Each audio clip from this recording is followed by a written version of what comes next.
Hello friends, welcome back to my virtual classroom.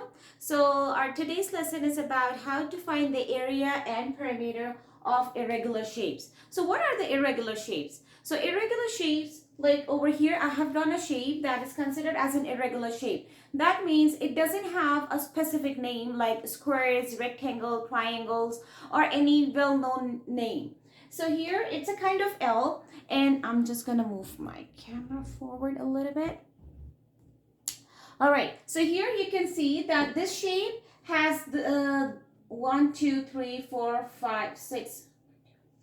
Yeah, so this shape has 6 sides and 2 of the sides are unknown. Okay, so 2 of the sides are unknown. So you should know that to find the perimeter, in order to find the perimeter of any shape, we add the outline. We just add the outside measurements of any shape to find the perimeter. But how are we going to find the perimeter when we don't know 2 of the sides? So first step to solve this question is you need to figure out what are these 2 missing sides.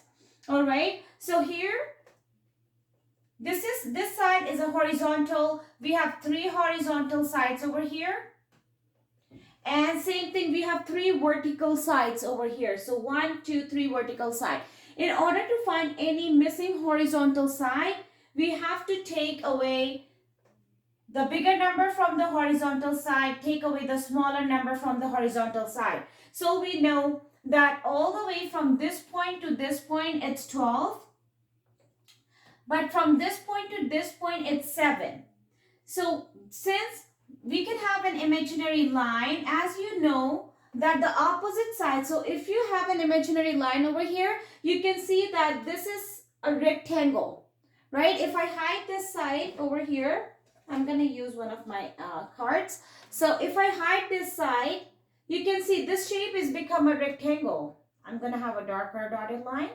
So you can see this is a rectangular shape and opposite sides of the rectangle are equal. So if this is 12 from this point to this point and this point to this point, it's 7. So if you take away 12, take away 7, you get 5.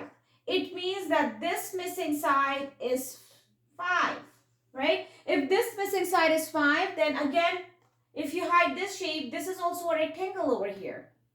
You see that? So the opposite side of the rectangles are same. So if this is 5, you have identified, then this missing side is also 5.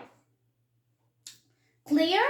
So here in this way, taking away from a bigger horizontal side, take away the smaller horizontal side, we got the third missing or horizontal side over here. That's 5. So same thing we're going to be doing with our vertical side. So this vertical side is 8. This is 3. And now we can find the missing one over here. So the bigger number is 8 because since again I can draw an imaginary line.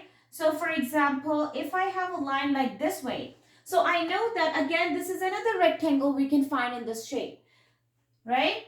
So if this side from this point to this point is 8 and from here to here is 3. Then what is the missing side? Who can guess? So this missing side, so again, I'm gonna take my bigger vertical side and take away the smaller vertical side. That is 8, take away 3, and I'm gonna get 5 again. So that means this missing side is also 5. Clear? So this way we are able to identify, we are able to find out our missing sides. So once we know the missing sides, we can easily find the perimeter by adding up all the sides. So the perimeter of this shape will be, so I'm going to take this side away. I'm going to bring it closer. So the perimeter of this irregular shape is, we're going to add all these numbers. So the perimeter will be, we're going to add 8 plus 5 plus 3 plus 7 plus 5 plus 12. Please make sure you don't miss any side. So in order to avoid missing any side, make sure you count 1, 2, 3, 4, 5, 6 sides. That means you should have 1, 2, 3, 4, 5, 6 numbers. And what will be the perimeter if I add all these sides? So 8 plus 5 is 12. 12 plus 3, 15.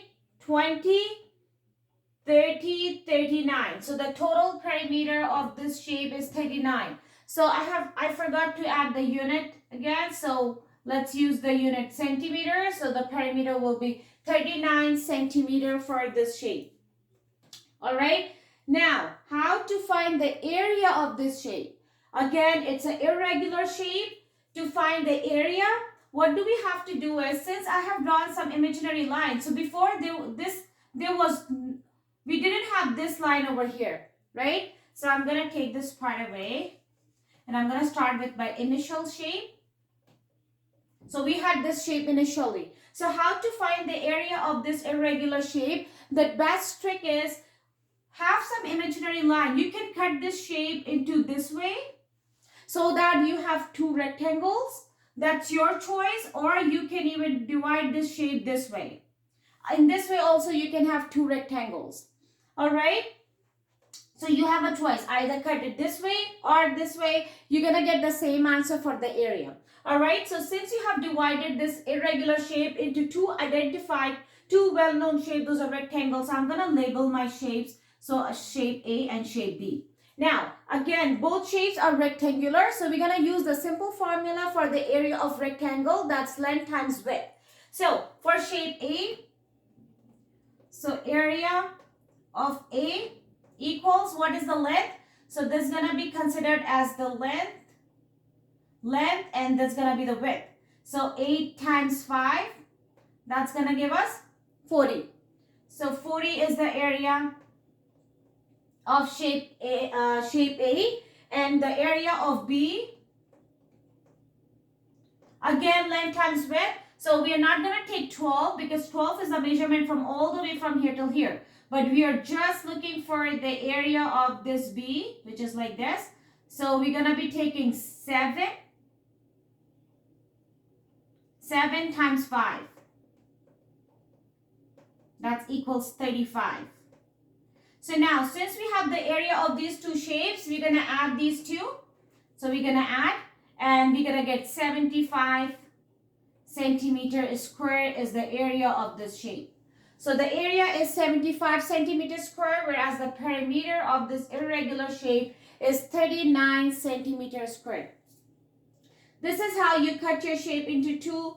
Sometimes a shape is tricky, composite shape. So we may divide into 3 or 4 equal, like 4 different parts, like 4 different well-known shapes. So this shape was not that difficult. So I just divided into 2 well-known shape, that's rectangle. All right. So if you guys have any question, if you have similar questions which you're struggling to solve, feel free to send me your question through the chat box and I'll solve it in my next video. Thank you.